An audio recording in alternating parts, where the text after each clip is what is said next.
How's everybody doing? My name is Mike from rootscaninetraining.com. Today we're going to talk about tethering your dog.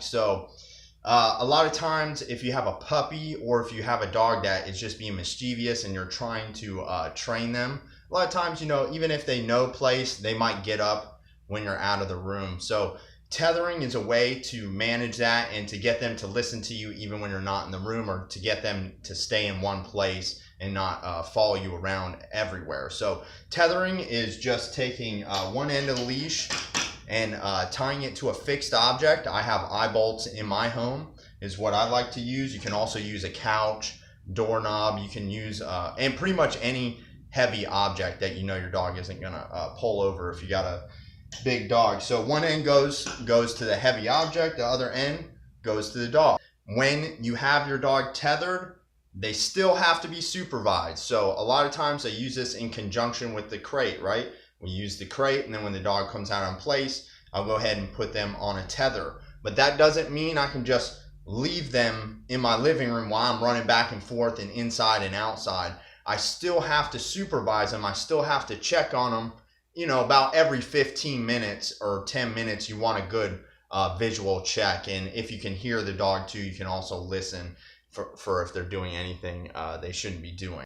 It is a good idea when they're tethered to have a bed for them, okay? So you want to have, I use an elevated bed, or I'll just use like a big pad for them, just something cushiony or something that's comfortable for them to lay down on. So that way they're encouraged to just lay there rather than if you give them nothing, maybe they just aren't gonna lay down, because a padded surface is something that's a lot more comfortable for them to lay down. Also, the elevated bed makes it to where if they're going to get out of a place, they have to actually take a step down, since it's elevated off the ground. So that makes it a little more of a decision for them to do that.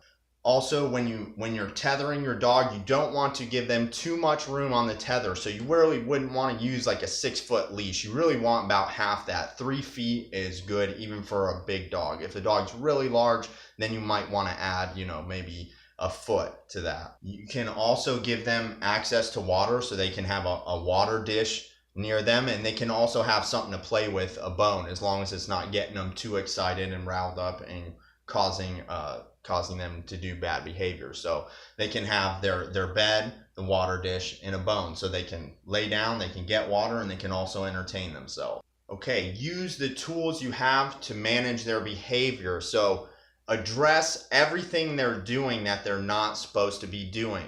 There's a couple ways to do that. You can use a verbal no and a leash pop, which is just tugging on the leash and then telling them to lay down. Or you can also use a shake can. This is just a plastic bottle filled with pennies.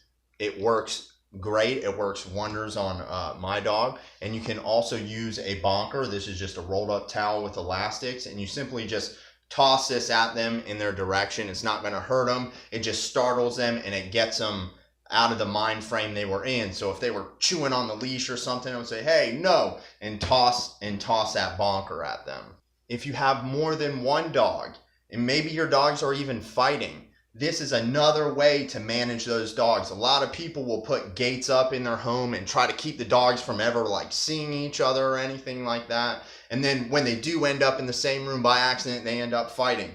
So same thing with during feeding time. You can tether 2 dogs in 2 different areas of your living room, and they physically can't get at each other. And same thing with the food, so that's a great management tool for anybody that is having difficulties in their home with 2 dogs that are fighting each other. And you don't want to just tether one dog up. You would do both of them on separate tethers, obviously.